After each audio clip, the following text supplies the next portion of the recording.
Today, we are doing a deep dive into Adyen, a company whose story of success looks just, well, completely different from the rest of the fintech landscape. It really does. I mean, when you think about financial technology success stories, your mind probably jumps to the viral growth, right? And the massive consumer apps, the whole. Move fast and break things model. Exactly. Adyen just bucks all those trends. Its foundation isn't built on buzz or, incentives. It's built on discipline, radical architectural simplicity, and an almost boring commitment to operational excellence. And that's exactly why they matter. If you, our listener, are trying to understand how fintech actually scales to serve the world's largest companies, the global brands we all use every day, Adyen is the blueprint.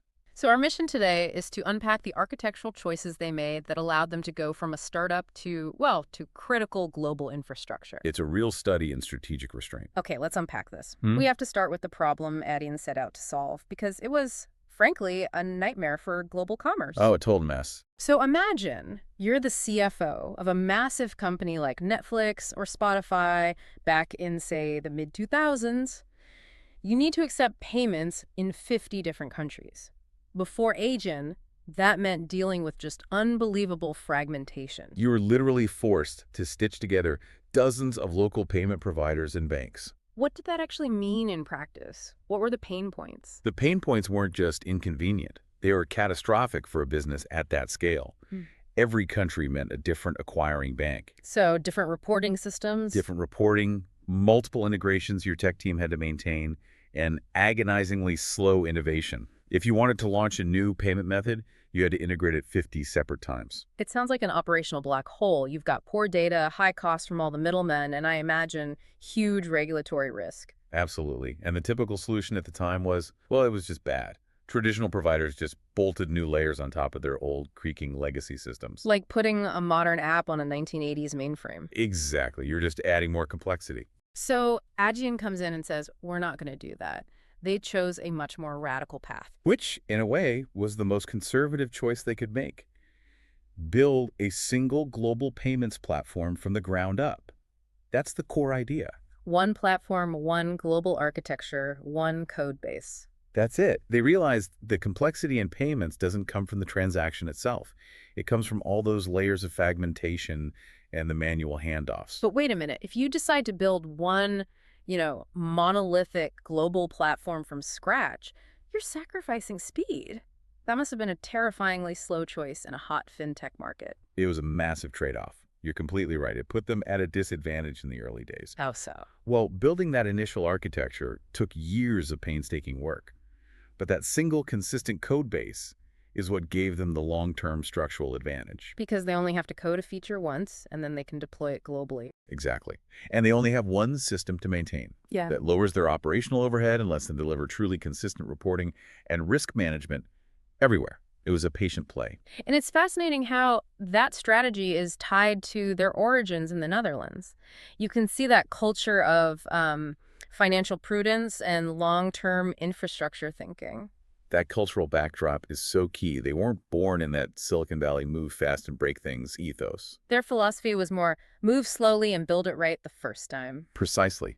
And for the huge global enterprises they were targeting, that stability and precision isn't just a nice to have, it's the entire price of entry.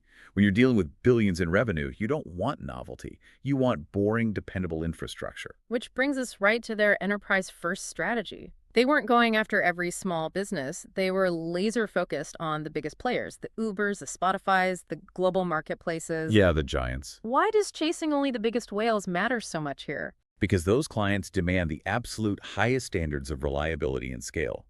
A few hours of downtime for a global enterprise could cost millions and damage their brand worldwide. So winning just one of those clients is incredibly hard. Immensely hard. You have to prove your operational maturity, your stability, your fraud prevention at an industrial scale. But once you win them, they provide massive, stable, long-term volume.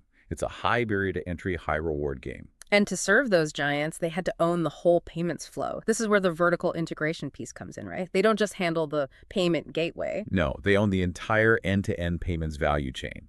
They are the gateway, the acquiring bank, the risk manager, the settlement facilitator, and the reporter. They're effectively a modern, digitally native bank for payment infrastructure. Okay, for anyone listening who doesn't live in this world, can you break that down? What does acquiring and settlement mean in simple terms? And why does owning them matter so much? Of course. Think of it like a piece of paper getting passed between desks in an office. In a traditional system, when you swipe your card, the gateway, that's the front end, sends the request out. But to actually get the money, you need an acquirer, which is the merchant's bank, to receive the funds. And settlement is getting the money into the merchant's account. That's right. In the old fragmented systems, every time you hand that transaction data from one desk to another, from the gateway to some third-party acquirer, you risk data loss, errors, and delays. Adyen just owns all the desks. So no painful handoffs. It's vertical integration used not to charge more, but to reduce complexity and increase reliability. Precisely. It's a clean signal to their clients that their money and data are in one seamless, tightly controlled loop. This is where it gets really interesting, I think. The unglamorous innovation that provides so much value. Global acquiring at scale. This isn't just a tech feature, it's a strategic weapon. It absolutely is. So, Adyen getting local bank licenses in dozens of countries means they can process transactions locally. Why should a listener care if their payment is processed locally versus cross-border? Okay, it's the difference between sending money to a trusted neighbor versus sending it to a stranger on the other side of the world. Right. When a transaction request comes into your personal bank from an acquirer that is physically and legally based in the same country, your bank's fraud systems inherently trust that transaction more. And that trust translates into what? Higher authorization rates. Directly. Cross-border payments are often flagged as risky and rejected. Local acquiring reduces those rejections. And you mentioned earlier that tiny percentage improvements compound at scale. What does, say, a 0.5% lift in authorization rate actually mean for a company doing tens of billions in payments? We're talking about potentially hundreds of millions of dollars in successful revenue captured, just from the small optimizations in routing and trust. And that's before you even factor in the lower cross-border fees. That is the definition of operational excellence, making the unglamorous plumbing work perfectly to unlock massive value. And this leads us straight to data. That single platform architecture means all of that global transaction data clean, unified, and real-time flows into one single place. It's a strategic feedback loop. Exactly. Adyen uses that unified data to feed its risk and fraud engine, instantly optimizing routing and fine-tuning detection. And crucially, they only use this data to improve the system's performance for their client. They're not selling user data. That's how you solidify enterprise trust. Speaking of trust, their risk management philosophy is built on high precision. They use machine learning with human oversight, rule-based controls. It sounds standard, but the difference is the tolerance for error, isn't it? The difference is false positives. If you are Uber processing $1 billion a month, you cannot afford to reject the legitimate customer's card. Overly aggressive fraud systems kill revenue. So their systems are designed for precision. To catch real fraud while keeping approval rates high. Their systems are conservative in architecture, but aggressive in optimization. It's why their whole philosophy is that payments infrastructure has to be boring to be trusted. And this conservative approach extends to regulation. Operating globally means dealing with dozens of different regulatory bodies. Right, and most startups try to find loopholes, Yeah. operate where it's cheapest. Adyen did the exact opposite. They embraced the complexity. They absorbed compliance licensing, KYC, data rules, as a core, non-negotiable cost of credibility. They basically weaponized compliance. By acting more like a regulated bank than a startup, they became way more attractive to other big regulated enterprises. It creates a protective barrier. Compliance isn't a cost to be avoided. For them, it's a structural moat they built around themselves. Let's shift to financial discipline, because this is probably the clearest contrast with the typical high-growth fintech. Adyen actually achieved strong margins and profitability pretty much from the start. Which was almost unheard of. They avoided all the classic pitfalls. No excessive marketing, no unsustainable incentives, and they stayed away from taking on big credit risk, which has really hurt a lot of their competitors. They scale like an infrastructure utility. Efficiency drives their margins. And if we connect this to the bigger picture, it helps clarify their position. They're often compared to Stripe, for example, but they're really playing different games. Very different. Stripe is developer first, focused on online commerce, startups, great APIs. You have others like Needham focusing on cross-border infrastructure and embedded finance. But Adyen is the enterprise heavyweight. They are.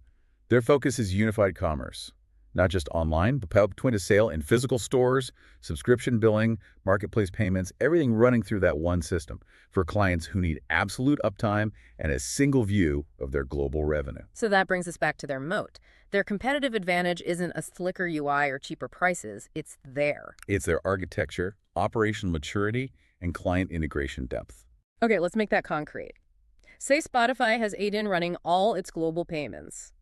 If Spotify decided they wanted to switch to a competitor, what does that actually involve? The risk is just enormous. Switching means reintegrating every single checkout, every mobile app payment flow, recertifying all their local acquiring relationships. Migrating all their historical data and risk profiles. It would be a nightmare.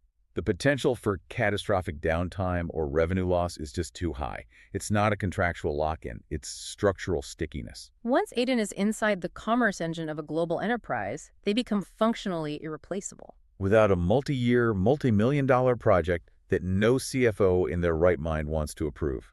But we have to acknowledge the flip side of that discipline. Their conservative approach means slower expansion into more speculative markets, right? They can't just throw cash at a risky new vertical. That's a valid constraint, absolutely.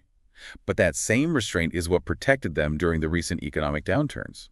The discipline that limits them in the short term is exactly what ensures their stability and longevity when the market corrects. They are built for the long haul. So, what does this all mean for you, the listener? What are the strategic lessons we can pull from the Adyen story, no matter what industry you're in? I think there are a few clear ones. We did a deep dive into an architectural success story, and here's what we found. First, any mission-critical function, like payments, has to be seen as infrastructure, not hype. It just has to work. Second, simplicity in architecture, though it's costly upfront, scales infinitely better than bolt-on complexity. Third, enterprise trust, built on predictable reliability, will always beat consumer buzz built on novelty. Fourth, regulation isn't just a hurdle. It's an opportunity to build credibility and create a real moat. And fifth, sustainable fintech looks boring, but it lasts. I think Adyen answers a vital question for the entire technology sector. What does sustainable global success look like when a disruptor finally grows up? The answer isn't chaotic growth or huge valuations fueled by losses. It's stability, profitability, trust, and longevity. They prove that the future of vital business services looks less like a chaotic startup. And much more like the quiet infrastructure the world depends on every single second. Exactly. That's a truly profound difference. So here's a thought for you to take away. Consider the businesses you depend on every day, the ones you don't even think about until they fail. How many of those are defined by operational excellence and quiet reliability rather than headlines? And what part of your industry or your own role needs to grow up and prioritize infrastructure over disruption? Thanks for joining us for the deep dive.